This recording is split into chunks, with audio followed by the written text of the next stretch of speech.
Hello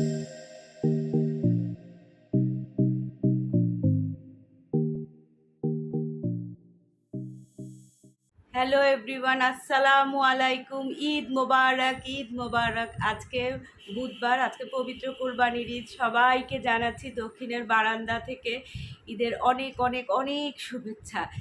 আশা করছি সবাই খুব ভালো আছেন, সুন্দরভাবে ঈদ পালন করছেন, এবং আপনারাও সবাই আমার জন্য এবং আমার পরিবারের জন্য দোয়া করবেন, আমরাও যেন সবাই সুন্দরভাবে এবং নিরাপদভাবে ঈদটাকে পালন করতে পারি। তো আজকে ঈদের জামাত ছিল আর কি, ছাদে সকাল 7টার সময়। তো সেটা শেষ করে আমি নিচে ঘরে চলে আসলাম, আর অরণ্য আর ওর পাপা নিচে গেল। কোরবানির ফর্মালিটিসগুলো শুরু হয়ে যাবে এখনই। তো আজকে তো পুরাটা দিন ধরে মানে সারাদিন কাজের একটা মানে ধারা চলতেই থাকবে চলতেই থাকবে।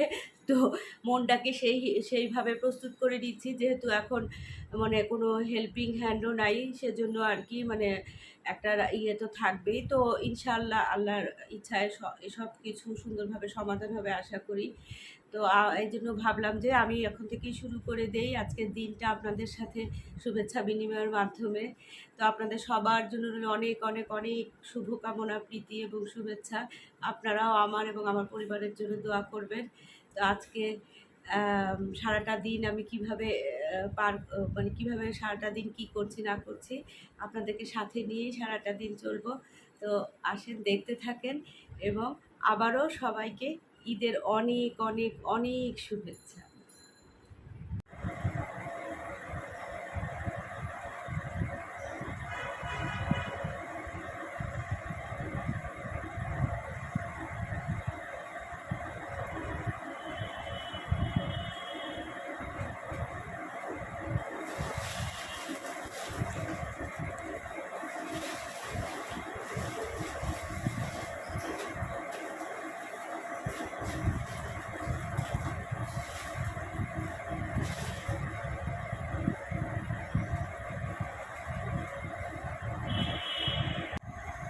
মাংস উপরে চলে আসছে, তো এটাকে আমি 1-1.5 ঘন্টা এভাবে ওই যে উপরে যে ফ্যান চলতেছে,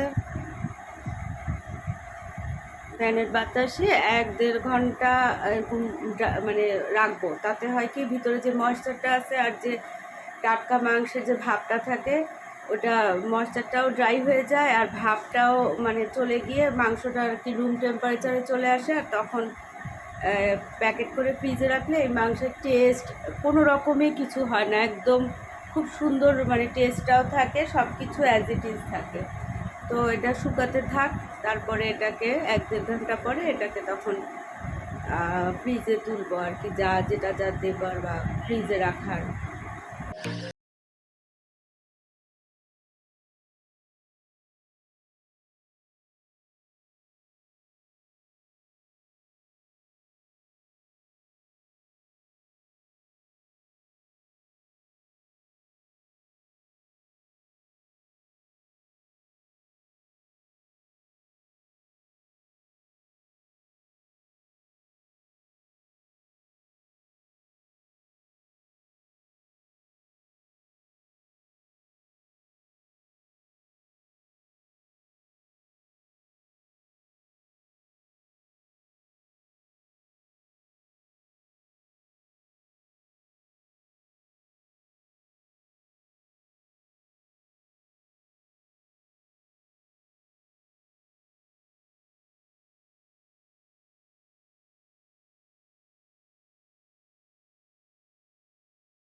এখানে সেমাই জর্দা করার জন্য সেমাইগুলোকে ভাপায় নিছি। এখানে পায়েসের জন্য সব রকমের বাদাম ভিজানো, আর এখানে হচ্ছে একটা শাহি মশলা বানানোর জন্য ভাগে ভাগে এই এখানে সব রকমের স্পাইসিস হালকা ভাজতেছি। এখানেও মোট 14 রকমের আর কি। এখানে এখানে হচ্ছে ধনিয়া আর জিরা ওই একসাথে সব দিব। আর এখানে হচ্ছে চিলি ফ্লেক্সের জন্য মাইক্রো ওভেনে মরিচগুলোকে একটু হালকা মানে গরম করে নিছি মুচমুচে হওয়ার জন্য। আর এখানে তো বেরেস্তা ভাজাই আছে, তাহলে এটা হচ্ছে শাহি মশলার সব মশলা, এগুলাকে এখন একসাথে করে গ্রাইন্ডারে পিষে ফেলবো। এই হলো মোটামুটি, এগুলো হলে মোটামুটি একটা কাজ গুছানো হয়ে যাবে। না না, আমি জিজ্ঞেস করলাম যে তোর আম্মা কি তোদের বাসায় কোনো, আমি তো জানি না। তা বললো যে হ্যাঁ কালকে খুবই নাকি ঝামেলা হয়েছে আসতে, ওই উবার পায় নাই, পরে দুইটা সিএনজি ইয়ে করে এই বলো।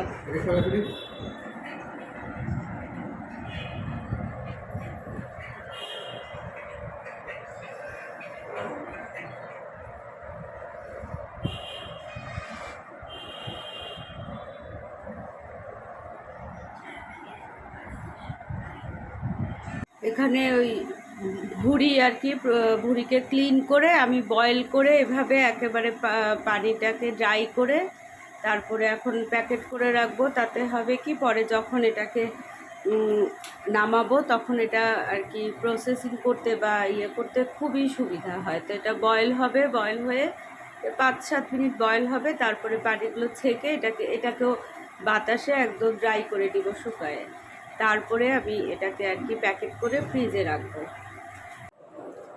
আচ্ছা এখন বাজে এই যে দেখা যাচ্ছে কিনা প্রায় 3:30 আর কি। তো এখন আমাদের লাঞ্চ ব্রেক চলতেছে, যেহেতু আজকে ঈদের দিন, কাজ যদিও এখনো শেষ হয় না, কাজ এখনো বাকি আছে, কিন্তু ঈদের দিন দেখে মানে একসাথে সবাই লাঞ্চ করবো দেখে বসে পড়ছি। তো আমাদের আজকে লাঞ্চের মেনু হচ্ছে এখানে পোলাও, এখানে হচ্ছে মাটন কোরমা, এখানে হচ্ছে বিফ ঝাল কারি, এখানে সালাদ, এখানে হচ্ছে এই যে বোরহানি, এটা অবশ্যই এটাও ঘরের তৈরি। আর এটা হচ্ছে আমার এক টুকরো ছোটোবেলা। এক টুকরো ছোটোবেলা বলতে আমি এই মানে ঈদের দিন এই যে মাংসের কারি থেকে সলিড মাংসগুলো নিয়ে এগুলো লোহার কড়াইয়ে এরকম লাল লাল করে ভাজি।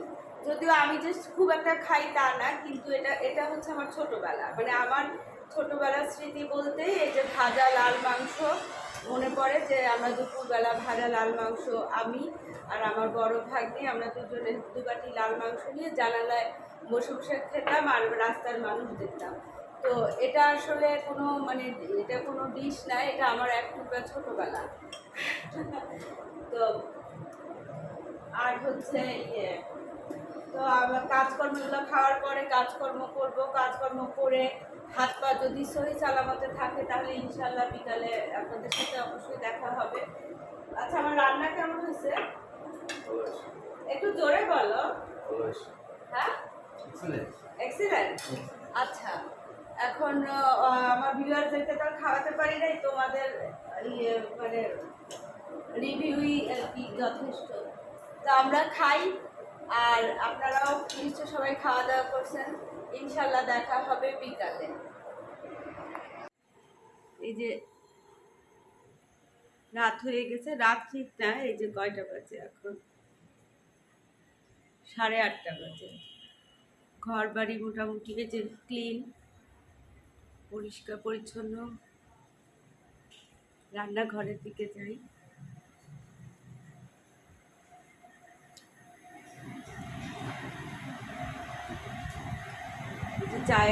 চা চড়ানো হয়ে গেছে চুলায়। এখানে দুপুরের খাবার সব হয়ে গেছে।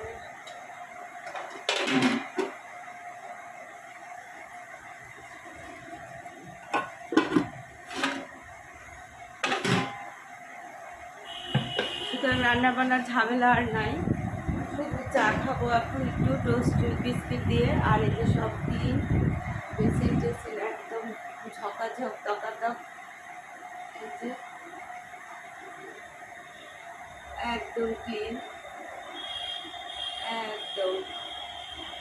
মনে হচ্ছে কি রান্নাঘরে একদম শুয়ে যাই, এত আরাম লাগতেছে বলার মতো নয়। সারাদিনের ক্লান্তিটা এই যে ঝকঝকে ভাব দেখে একদম একদম নিমিষে গায়েব। তবে একটা হচ্ছে, সারা জীবনও এরকম কখনো ঈদ আসেও নাই, এবং দোয়া করি যেন আর কখনো এরকম ঈদ না, মানে ঈদ যেন আর না আসে আমাদের কারো জীবনে। মানে একেবারে পুরাটা টাইম মনে হয় যে সেই মানে একাকী একটা ঈদ পার করলাম। তো যাই হোক, ভালো কিছুর জন্য মাঝে মাঝে একটু ত্যাগ স্বীকারও করতে হয়। তো সেই ত্যাগের মহিমায় যেন আল্লাহ তাআলা আমাদেরকে আবার মানে হাসি খুশি ফিরিয়ে দেয়, এই কামনাই করি। আর দেখেন রান্নাঘরটা দেখে কি আরাম লাগতেছে না, মনে হচ্ছে কি একদম একদম ঝকাঝক, একদম এই যে একদম মানে ক্লিন, একদম ঝকঝকে, খুব সুন্দর একটা স্মেল। ফিনাইল দিয়ে ধোয়া হচ্ছে তো ফিনাইলের একটা গন্ধ বের হচ্ছে। তো যাক, এই ঈদের দিনে আর বিষণ্ণ কথাবার্তা বলে মন ভারী করার কোনো দরকার নেই। ইনশাআল্লাহ খুব খুব খুব খুব খুশি নিয়ে সামনে ঈদগুলো আমাদের জন্য সবার জন্য অপেক্ষা করছে, ওই আশায় থাকি। আমরা এখন চা খাই, চা খাবো, তার আগে আপনাদের কাছ থেকে বিদায় নেই। আজকে এই পর্যন্তই, ইনশাল্লাহ দেখা হবে আবার আগামী দিন, আগামী একটা নতুন এবং তরতাজা ভিডিও নিয়ে। সেই পর্যন্ত সবাই ভালো থাকেন, সুস্থ থাকেন, নিরাপদে থাকেন, পরিবারের সাথে থাকেন। আর যেটা খুব খুব খুব দরকার সেটা হচ্ছে হাসি খুশি থাকেন, চারপাশটাকে হাসি খুশি রাখেন। আল্লাহ হাফেজ, টাটা।